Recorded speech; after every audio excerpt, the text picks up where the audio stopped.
C'est avec grand plaisir qu'est de retour la chronique du Centre pédiatrique Le Petit Repère. On va parler des jeunes chez nous et de ce qu'on fait pour les épauler dans leur vie et leurs défis. Et j'accueille d'abord Alexis, qui est membre du Petit Repère depuis plusieurs années. Bonjour Alexis. Allô? Salut, j'ai 16 ans et je suis jeune du Petit Repère. Depuis 5 ans déjà. Alors, tu as fait du chemin depuis ce temps-là, c'est le fun.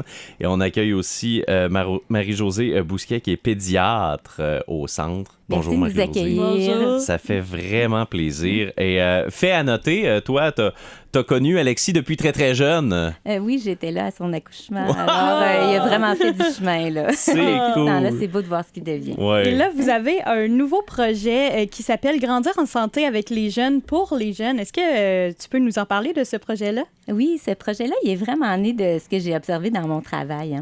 Je ne sais pas quel genre de parcours de vie vous avez tous eu pour vous rendre jusqu'où vous êtes aujourd'hui, mais moi, les familles que je rencontre au quotidien démontrent beaucoup de courage puis de persévérance, parce qu'ils ont un parcours de vie souvent rempli de défis puis beaucoup de stress.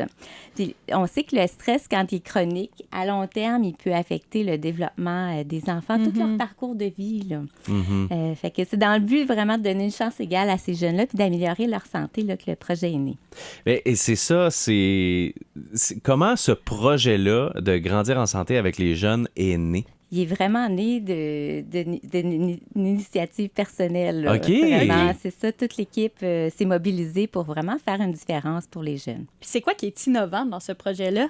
C'est vraiment d'avoir créé un comité de jeunes partenaires dans lequel les jeunes, la voix des jeunes, autant de poids finalement que celle des adultes qui les encouragent. OK. Je ne sais pas, vous avez peut-être entendu parler du terme patient-partenaire. Oui. C'est ça. Fait que dans le fond, les jeunes, patient, c'est un peu passif. Alors, on a décidé de appuyer vraiment les jeunes partenaires parce qu'ils sont vraiment engagés là, dans le projet pour faire la différence. Okay. Souvent, tu compares ça à des pièces de casse-tête, comme tu disais. Oui, c'est ça. Le partenariat, c'est vraiment comme faire du casse-tête en famille.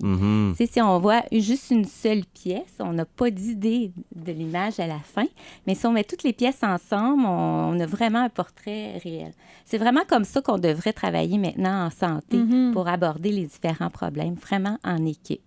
Fait que là, le projet Grandir ensemble, c'est vraiment un projet porteur qui a fait en sorte qu'il y a même des chercheurs qui vous ont approché. Oui, effectivement. On travaille avec l'UQAR, le département de psychologie, le département de kinésiologie. Puis on travaille aussi avec le bureau de partenariat du CIS du Bas-Saint-Laurent. Puis également, on a le soutien de l'unité de soutien SSA Québec, qui est vraiment un organisme qui est habitué de travailler en équipe et mobiliser tout le monde là, pour travailler sur des projets communs. Et là, on parle des jeunes, mais Alexis, je te parle à toi. Tu fais partie justement du comité des jeunes. Tu n'es pas seul dans ce projet, toi. Tu as des camarades avec toi. Non, oui, on est 7 jeunes de 13 à 16 ans.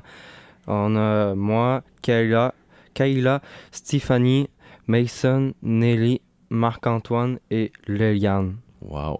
Qu'est-ce qui a fait en sorte que tu as accepté de faire partie du comité des jeunes? Pour vivre une expérience différente et pour aider les jeunes. Puis parmi les expériences que tu as vécues, là, c'est quoi le genre d'expérience que vous avez fait qui t'a marqué? Voir le projet évoluer. Oui. Concrètement, y avait-tu des activités particulières que vous avez fait? Ouais, comme un projet de danse où, dans le fond, on mettait de la musique, on prenait Capi dans notre main et on faisait danser Capi. Et quand comment la musique s'arrêtait, on devait arrêter de bouger. OK. Et comment la musique commençait, on recommençait à bouger. OK. Donc, c'était vraiment apprivoiser le mouvement. Est-ce que ça a eu un impact dans ta vie par la suite? Non, moi, j'ai juste trouvé ça bien drôle. C'est fantastique! C'est tous des exercices comme ça. Il y avait aussi, avec un accélérateur, un genre de petit appareil qu'on se met sur la ceinture. Puis ça a favorisé de la recherche. Vous avez découvert des choses? Bien, en fait, Stéphanie Boulian, justement, c'est son projet là, qu'on testait, dans le fond. Capi en mouvement, que ça s'appelle. Fait que comme Alexis a expliqué, bien, il y avait différentes activités. Alexis puis les autres jeunes avaient vraiment le rôle de les tester pour voir si les activités étaient vraiment adaptées puis que les jeunes aimaient ça puis avaient le goût de les faire. Puis on testait s'ils bougeaient en mettant une petite ceinture à la taille, un peu comme une ancienne Padgett, l'ancêtre du cellulaire, là, si on veut.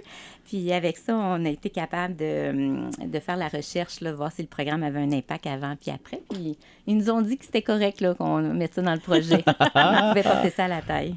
Puis qu'est-ce qui est le fun avec le projet, c'est que c'est vraiment une collaboration avec les jeunes. Puis je me questionne, qu'est-ce que les jeunes savent que les adultes ne savent pas par rapport au projet? Alexis? Je pense qu'on pose la question à Alexis. Ouais.